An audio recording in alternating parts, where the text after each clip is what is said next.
Hello friends, myself Mohit Oza. I am discussing with you about the newly listed company named as Paras Defence and Space Technology Limited.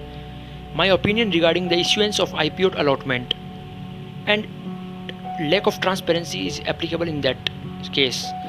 Just because of that, my opinion may be hurt to you and it can be vary from person to person. So please do comment your opinion, what kind of your opinion regarding the issuance of IPO allotment. What is the procedure about the allotment of IPO.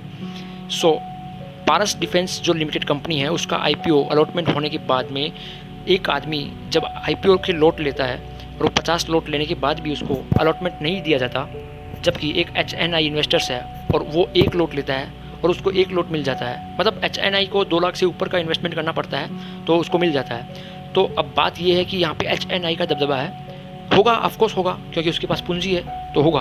But यहाँ पे मैं insider trading की बात कर सकता हूँ। Insider trading की बात इसलिए कर सकता हूँ कि जब कंपनी न्यूली लिस्टेड कंपनी है और वो लास्ट 3 डेज से लगातार कंटिन्यूसली 5% अपर सर्किट पे रोज़ इसका ट्रेडिंग बंद हो जाता है। सेबी के नियम है कि अकॉर्डिंग 5% से ज़्यादा कोई शेयर का प्राइस नहीं बढ़ सकता, तो उसका प्राइस बंद हो जाता है, मार्केट में ट्रेडिंग बंद हो जाती है। सो HNI का दबदबा है, दबदबा रहेगा, ऑफकोर्स उसके पास पूंजी है, बट उनका टारगेट क्या है?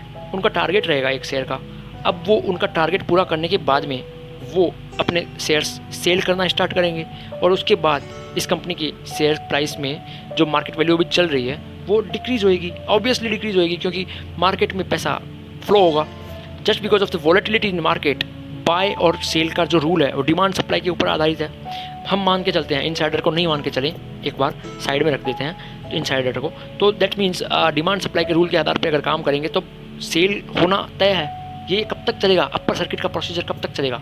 एक ना एक दिन तो सेल होना है। तो ये जब भी सेल होगा तो इसका प्राइस बहुत डाउन होने वाला है, नियर फ्यूचर इसका प्राइस बहुत डाउन होने वाला है। सो दैट्स वाई ये एक तरह से मोनोपोलिस्टिक मार्केट में हो गया काम, है ना। तो ये होना नहीं चाहिए क्योंकि मार्केट के अपोजिट में इसके प्राइस बढ़ रहे हैं। लाइक अभी 2 दिन से सेंसेक्स गिर रहा है, बट ये पारस के डिफेंस के कंपनी के अपर सर्किट से बंद हो रहा है। Just because of that HNI investors जो होते हैं वो सेल करना नहीं चाह रहे, और जब सेल करना ही नहीं चाहते, बायर बहुत है बट सेलर है ही नहीं, जिस वजह से प्राइस बढ़ रही है। नाउ मेरा कहने का मतलब इतना ही है कि नियर फ्यूचर इसका प्राइस गिरने का चांस है। सो शॉर्ट टर्म पर्पज़ के लिए इस कंपनी में आप इन्वेस्टमेंट ना करें तो बेटर रहेगा। बाकी आपकी इच्छा, आपके ओपिनियन आपके ऊपर, आपकी विचारधारा आपके ऊपर है।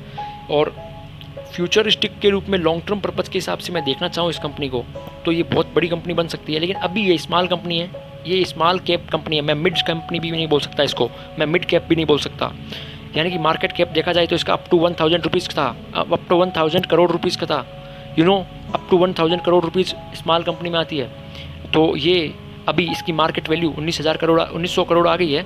बट ये ऐसा नहीं है कि स्मॉल कैप नहीं है, ये स्मॉल कैप कंपनी में आती है क्योंकि मार्केट कैप इसका स्मॉल था, स्मॉल कैप के थ्रेशोल्ड लिमिट को पार नहीं किया। और अब इन्वेस्टर जो है वो ये चाहते हैं कि अगर लॉन्ग टर्म पर्पज़ के हिसाब से इसको देखना चाहें तो हो सकता है इसका बेटर एंड वेल परफॉर्मेंस रहेगा आगे फ्यूचर में, क्योंकि सेंट्रल गवर्नमेंट का इसके पीछे हाथ है। ये मेक इन इंडिया के कॉन्सेप्ट को अपना रही है। सो मे बी ये फुलफिलमेंट कर सकती है। और ये सेक्टर जो है स्पेस एंड डिफेंस का, जो एरोस्पेस का टेक्नोलॉजी के क्षेत्र में काम करने वाली कंपनी, जो R&D का बहुत बड़ा स्कोप इनके पास है, ये प्रोडक्टिविटी और इनोवेशन के ऊपर काम कर रही है। Productivity innovation means like research and development का इनका जो डिपार्टमेंट है वो बहुत ज़्यादा इनोवेटिव है। So it can be fulfil और your wealth. So that's why आपकी वेल्थ को इंक्रीज़ करने के लिए ये कंपनी सफिशिएंट हो सकती है, बट लॉन्ग टर्म पर्पज़ के लिए हो सकती है।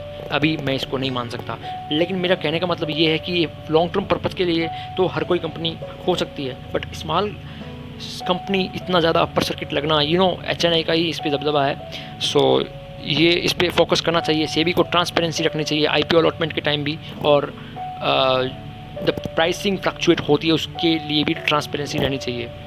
आप लोगों को अगर डीमैट अकाउंट में अगर पैसा लगाना है, डीमैट अकाउंट ओपन करवाना है, तो नीचे दी हुई लिंक पर क्लिक कीजिए और 10 मिनट की प्रोसीजर है, फटाफट आप अपना अकाउंट बना सकते हैं। Thank you so much for listening to me. Thank you again.